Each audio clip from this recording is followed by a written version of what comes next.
Kalaboson 4 na persona sa Barangay Concepcion Pequeña, Naga City. Huli sa pagkakaimbwelto kan mga ini sa iligal na droga. Sa kinundusir na buy-bust operation kan mga otoridad kan Mayo 16, nakuha sa posesyon kan mga suspetsado ang kinakarkulong nasa 40,800 pesos nin pigtutubudang shabu. Sigun sa pulisya, pigkokonsiderar na drug den ang lugar kung sa'y nadakop ang 4 na sospek.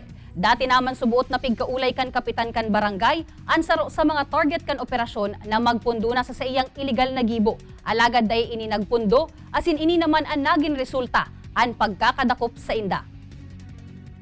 Igwa kitang magkalipin si target adigdiyo Kasubanggi and Kasubanggi may duwa pa sindang bisita na nagagamit man duman sa itong magkalipin, sa lugar itong magkalipin. Sana po itong mga taga Concepcion Pequeña na nagigibo pa kayan asin dahil pa nagpupurundo sa hiling ko po ngunyan po ang panahon na magpundo na po kamo.